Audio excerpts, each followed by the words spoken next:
ನನ್ನೆಲ್ಲ ಪ್ರೀತಿಯ ವೀಕ್ಷಕರಿಗೆ ನಮಸ್ಕಾರಗಳು. ಬೆಳಗಿನ ಜಾವ ಇವತ್ತು ಎದ್ದ ತಕ್ಷಣ ನಾವು ಒಂದು ವಿಚಾರ ಬಂತಂದ್ರೆ ಪಂಚಾಯತಿ ಕಡೆ ಧಾವಿಸ್ತೀವಿ. ನೀರು ಬರಲಿಲ್ಲ, ಸ್ವಚ್ಛತೆ ಕಾಣಲಿಲ್ಲ, ಏನೋ ಒಂದು ಚರಂಡಿ ಸ್ಟಕ್ ಆಯ್ತು, ಏನೋ ಒಂದು ಬೀದಿ ನಾಯಿ ಸತ್ತರೂ ಕೂಡ ನೆನೆಸ್ಕೊಳ್ಳೋದು ಪಂಚಾಯತಿ ಕಡೆಗೆ. ಪಂಚಾಯತಿ ಇವತ್ತು ಒಂದೊಂದು ರೀತಿಯ ಅದ್ಭುತವಾದ ಪಂಚಾಯತಿಗಳು ಕೂಡ ಕಾಣ್ತಾ ಇದೆ. ಅದೇ ಒಂದು ನಿಟ್ಟಿನಲ್ಲಿ ನಾವು ಇವತ್ತು ಕಾಳಗಿ ತಾಲೂಕಿನ ಕೊರವಾರ ಒಂದು ಗ್ರಾಮ ಪಂಚಾಯತಿ ವ್ಯಾಪ್ತಿಯ ಅಧ್ಯಕ್ಷರ ಮಗ ನಮ್ಮ ಜೊತೆಗಿದ್ದಾರೆ.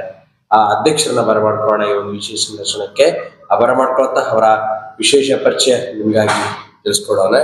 ಸರ್, ಹಾಗೆ ನಿಮ್ಗೆ ಸ್ವಾಗತ ಬಯಸ್ತೀನಿ ವಿಶೇಷ ಸಂದರ್ಶನಕ್ಕೆ. ನಿಮ್ಮ ಒಂದು ಸ್ವಂತ ಪರಿಚಯ ಕೂಡ ನಮ್ಮ ವೀಕ್ಷಕರಿಗಾಗಿ ತಿಳಿಸ್ಕೊಡಿ. ನನ್ನ ಹೆಸರು ಶರಣಪ್ಪ, ಕೊರವಾರ ಗ್ರಾಮದ.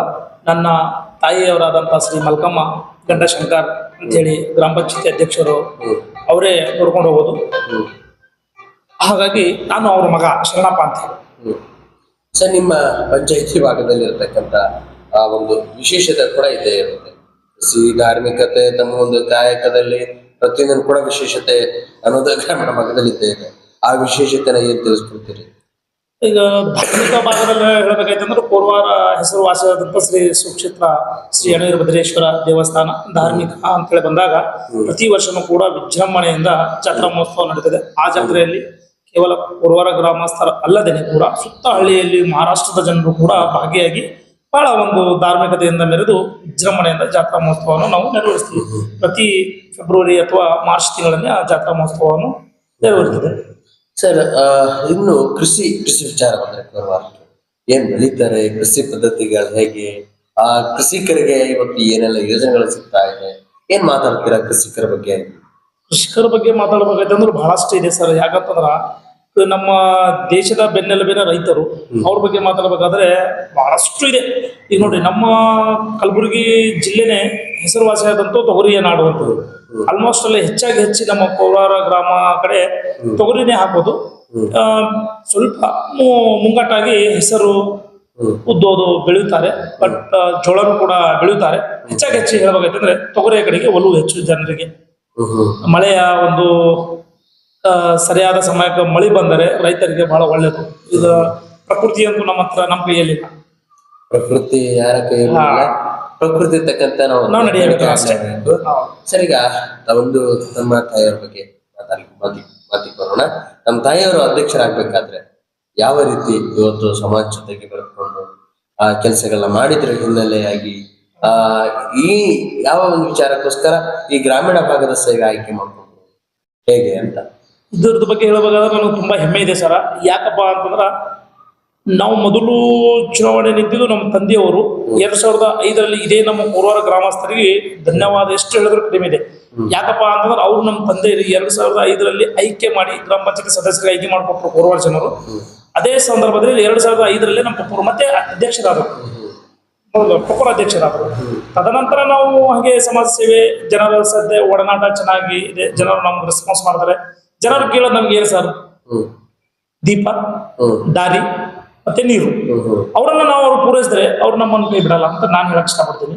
ಯಾಕೆ ಅದೇ ರೀತಿ ನಮ್ಮ ತಂದೆಯರಿಗೆ ಯಾವ ರೀತಿ ಆಯ್ಕೆ ಮಾಡಿಕೊಟ್ರು, ನಾವು ಜನರ ಜೊತೆ ಒಡನಾಟ ಚೆನ್ನಾಗಿ ಇರೋದರಿಂದ, ಜನರ ಒಂದು ಸಮಸ್ಯೆಗಳನ್ನು ಸ್ಪಂದಿಸುವುದರಿಂದ ನಮಗೆ ಮತ್ತೆ 3 ಬಾರಿ ಆಯ್ಕೆ ಅವ್ರು ಮಾಡಿದ್ದಾರೆ. ನಮ್ಮ ತಾಯಿಯರು ಕೂಡ ಕೊರವಾರ ಗ್ರಾಮಸ್ಥರು ಆಶೀರ್ವಾದ ಮಾಡಿ ಸದಸ್ಯರ ಆಯ್ಕೆ ಮಾಡಿದ್ರು. ಮತ್ತೆ ನಮ್ಮ ಮಮ್ಮಿಯವರು ಕೂಡ ಜನರ ಆಶೀರ್ವಾದ, ದೇವರ ಆಶೀರ್ವಾದ, ಎಲ್ಲರ ಆಶೀರ್ವಾದದಿಂದ ಮತ್ತೆ ಅಧ್ಯಕ್ಷರು ನಮ್ಮ ಮಮ್ಮಿಯು ಕೂಡ ಇದು 2ನೇ ಬಾರಿ. 3 ಬಾರಿ ಗ್ರಾಮ ಪಂಚಾಯತಿ ಸದಸ್ಯರಲ್ಲಿ 2 ಬಾರಿ, 1 ಬಾರಿ ಪಪ್ಪ ಅಧ್ಯಕ್ಷರು, 1 ಬಾರಿ ಮಮ್ಮಿ ಅಧ್ಯಕ್ಷರು.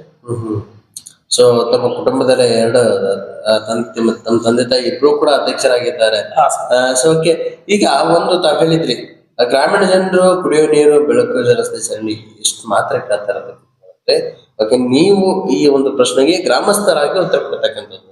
ಸರ್, ತಾವು ಏನಂದ್ರೆ ಗ್ರಾಮಸ್ಥ ಒಂದು ಪಂಚಾಯತಿ ವಿಚಾರವಾಗಿ ಪಂಚಾಯತಿಗೆ ಆರೋಪಗಳನ್ನ ಪಂಚಾಯತಿ ಈ ರೀತಿ ಭ್ರಷ್ಟಾಚಾರ ಮಾಡುತ್ತೆ, ಕೆಲಸ ಮಾಡೋದಿಲ್ಲ, ಸೊ ಈ ರೀತಿ ಮಾಡ್ಬೇಕಾಗಿತ್ತು ಅನ್ನೋ ಒಂದು ಆರೋಪಗಳಿಗೆ ಪಂಚಾಯತಿ ಯಾವ ವಿಚಾರಕ್ಕೋಸ್ಕರ ಮುಖ ಮಾಡಿದ್ವಿ? ನೋಡಿ ಸರ್, ಒಳ್ಳೇದಲ್ಲಿರ್ತೋ ಕೆಟ್ಟದ್ದು ಅಲ್ಲಿರುತ್ತೆ. ಸತ್ಯ ಅಲ್ಲಿರುತ್ತೋ ಸುಳ್ಳು ಅಲ್ಲಿರುತ್ತೆ. ನಾನು ಹಾಗಂತ ಹೇಳಲ್ಲ, ಬಟ್ ಜನಗಳ ಸಮಸ್ಯೆ ಬಂದಾಗ ಸಮಸ್ಯೆಗಳು ಇದೆ ಅಂತೇಳಿ ಬಂದು ಅನೇಕ ಬಾರಿ ಅರ್ಜಿಗಳು ಕೊಡ್ತಾರೆ. ಆ ಅರ್ಜಿಗಳನ್ನು ನಾವು ಸ್ವೀಕರಿಸಿ ಆ ಸಮಸ್ಯೆಗಳನ್ನು ಬಗೆಹರಿಸಬೇಕು ಅಷ್ಟೇ. ಈಗ ನೀವು ಒಂದು ಮಾತು ಕೇಳಿದ್ರಿ, ಭ್ರಷ್ಟಾಚಾರ ಕಡೆಗೆ ಅಂತೇಳಿ ಒಂದು ಮಾತು ತಿನ್ನೋದು ಅಂತ ಹೇಳಿದ್ರೆ ಮಾತಾಡಿದ್ರೆ ಸರಿ. ನಾನು ಹೇಳಕ್ ಇಷ್ಟಪಡ್ತೀನಿ, ಮೊದಲೆಲ್ಲ ಮೆಲುವಲ್ಲಿತ್ತು, ಏನ್ ಮಾಡಿದ್ರು ನನಗೆ ಗೊತ್ತಿಲ್ಲ, ಎಲ್ಲ ಆನ್ಲೈನ್ ಇದೆ. ನಾನು ಏನೇ ಮಾಡಿದ್ರು ಕೂಡ ಸಾರ್ವಜನಿಕರು ನೋಡುತ್ತಾರೆ, ಆನ್ಲೈನ್ ಅಲ್ಲಿ ನೋಡುತ್ತಾರೆ. ಹಾಗಾಗಿ ಭ್ರಷ್ಟಾಚಾರಕ್ಕೆ ಸ್ವಲ್ಪ ಕಡಿವಾಣ ಬಿದ್ದದ ಅಂತ ನನಗೆ ಹೇಳಕ್ ಇಷ್ಟಪಡ್ತೀನಿ. ಸರ್, ಭ್ರಷ್ಟಾಚಾರ ಕಡಿವಾಣ ಬಿದ್ದರೂ ಕೂಡ ಕೆಲವೊಂದಿಷ್ಟು ಆನ್ಲೈನ್ ತಂತ್ರಗಾರಿಕೆಯಲ್ಲೂ ಕೂಡ ಏನಂದ್ರೆ ಲೋಪದೋಷಗಳು ಕಾಣಿಸ್ತಾ ಇದೆಯಲ್ಲ ಸರ್. ಯಾಕಂದ್ರೆ ಇವ್ರು ಮಾಡಿದಾರೆ ಅಂತಕ್ಕಂಥ ನಾನು ಬಟ್ ಮಾಡಿ ತೋರಿಸ್ತಾ ಇಲ್ಲ, ಬಟ್ ಇಂಥ ವಿಚಾರಗಳ ಚರ್ಚೆಗಳು ನಡೀತಾನೆ ಇರಲ್ಲ. ನಡೀತಾ ಇದೆ ಸರ್, ಚರ್ಚೆಗಳು ನಡೀತಾ ಇದೆ. ಎಲ್ಲರೂ ಈಗ ಇದು ಬಟ್ಟು ಸೇಮ್ ಅಂತ ಇರೋದಿಲ್ಲ. ಎಲ್ಲಾ ಗ್ರಾಮ ಪಂಚಾಯತಿಯಲ್ಲಿ ಭ್ರಷ್ಟಾಚಾರ ಇದೆ ಅಂತ ಹೇಳಕ್ ಆಗಲ್ಲ. ಎಲ್ಲಾ ಗ್ರಾಮ ಪಂಚಾಯತಿಯಲ್ಲಿ ಒಳ್ಳೆ ಕೆಲಸ ಮಾಡ್ತಾರೆ ಅಂತ ಹೇಳಕ್ಕಾಗಲ್ಲ. ಅವ್ರವ್ರ ಕೆಲಸಕ್ಕೆ ಅನುಗುಣವಾಗಿ ಅವ್ರವ್ರು ನಡ್ಕೊಂಡು ಹೋಗ್ತಾರೆ. ಹಾಗಾಗಿ ಬೇರೆದವ್ರ ಬಗ್ಗೆ ಮಾತಾಡಕ್ ನಾನು ಆ ರೀತಿ ಸರಿ ಅನ್ಸುತ್ತೆ. ಈಗ ತನ್ನ ತಾಯಿಯವರು ಅಧ್ಯಕ್ಷರಾದ್ಮೇಲೆ ಏನೆಲ್ಲ ಕೆಲಸಗಳನ್ನ ಮಾಡಿದ್ದಾರೆ, ಒಳ್ಳೊಳ್ಳೆ ಕೆಲಸಗಳು, ಮಾದರಿಯಾದಂತ ಕೆಲಸಗಳು ಅಂತಂದ್ರೆ ಏನ್ ವಿಚಾರ? ಮಾದರಿಯಾದಂತ ಕೆಲಸಗಳಂತ ಹೇಳ್ಬೇಕಾಯ್ತಂದ್ರೆ ನೋಡಿ, ನಾನ್ ಮಾಡಿದ್ದೀನಿ, ನಮ್ಮ ಮಮ್ಮಿಯವ್ರು ಮಾಡ್ಯಾರ ಅಂತ ಹೇಳೋದಕ್ಕಿಂತ ಮೊದಲು ನಾವು ಗ್ರಾಮಸ್ಥರ ಕಲ್ತು ಮಾಡಿದೀವಿ ಅಂತ ಹೇಳೋದು ತುಂಬಾ ನನಗೆ ಹೆಮ್ಮೆ ಅನಿಸ್ತದೆ. ಯಾಕಪ್ಪ ಅಂದ್ರೆ ಇದೇ ನಮ್ಮ MLA ಸಭಾರಾದಂತ ಶ್ರೀ ಜನಪ್ರಿಯ ಶಾಸಕರಾದಂತಹ ಸನ್ಮಾನ್ಯ ಶ್ರೀ ಪ್ರಿಯಾಂಕ ಖರ್ಗೆ ಅವರ ಒಂದು ಅನುದಾನದಲ್ಲಿ ನಮ್ಮ ಶಾಲೆಯ ಬಹಳ ಸಮಸ್ಯೆಯಲ್ಲಿತ್ತು. ಪೂರ್ವ ಶಾಲೆ ಪ್ರಾಥಮಿಕ ಹಂತದಲ್ಲಿ ರೂಮ್ಸ್ಗಳು ಇರಲಿಲ್ಲ ಮಕ್ಕಳಿಗೆ. ನಾವು ಒಂದೆರಡು ಸರಿ ವಿಚಾರಗಳು ಹೆಡ್ ಮಾಸ್ಟರ್ ಆಗಲಿ ಅವ್ರು ನಮಗೆ ತಿಳಿಸಿದಾಗ ಸಾರ್ವಜನಿಕರು ಕರ್ಕೊಂಡು ನನ್ನ MLA ಸರ್ ಹತ್ರ ಹೋದಾಗ ಅವರು 1,80,00,000 ರೂಪಾಯಿ ಸ್ಯಾಂಕ್ಷನ್ ಮಾಡಿದ್ರು. ಈಗ ನೋಡ್ಬೇಕಾದ್ರೆ ಎಲ್ಲ ಬಿಲ್ಡಿಂಗ್ ಒಳಗಡೆ ಇದೆ, ಅದೊಂದು ಅನುದಾನ ಆಯ್ತು. ಮತ್ತೆ ನಮ್ಮ ಹೆಲ್ತ್ ಡಿಪಾರ್ಟ್ಮೆಂಟ್ ಕಡೆ ಹೋಗ್ಬೇಕಾಯ್ತಂದ್ರ ಸ್ಟಾಫ್ ನರ್ಸ್ಗಳಿಗೆ ರೂಮ್ ಇರ್ಲಿಲ್ಲ. ನಾವು ಮತ್ತೆ ಸರ್ ಅವ್ರ ಹತ್ರ ಹೋಗಿ ಅನುದಾನ ಕೇಳಿ ಕೊಟ್ಟಾಗ KKRDPಯಲ್ಲಿ ಮತ್ತೆ ಅನುದಾನ ನೀಡಿ ಅವರಿಗೆ ಕೂಡ ಸ್ಟಾಫ್ ನರ್ಸ್ಗಳಿಗೆ 2 ರೂಮ್ ಸೆಕ್ಷನ್ ಆದವು. ಇದನ್ನು ಅಭಿವೃದ್ಧಿ ಅಂತ ಹೇಳ್ಬೋದಲ್ಲ. ಮತ್ತೆ ಕೆಲವೊಂದು ನಮ್ಮ ಊರಲ್ಲಿ ಶಿಸ್ತು ರಸ್ತೆ ಅವಶ್ಯಕತೆ ಇತ್ತು, ಶಿಸ್ತು ರಸ್ತೆ ಕೂಡ ನಾವು ನೆರವೇರಿಸಿವಿ. ಈಗ ಪ್ರೆಸೆಂಟ್ ಹೇಳ್ಬೇಕಾಯ್ತಂದ್ರೆ ಇನ್ನ ಈ ನಮ್ಮ ಕೋರವಾರ ಗ್ರಾಮ ಸುವರ್ಣ ಗ್ರಾಮ ಅಂತ ಆದರ್ಶ ಗ್ರಾಮ ಅಂತ ಆಯ್ಕೆ ಆಗಿದೆ.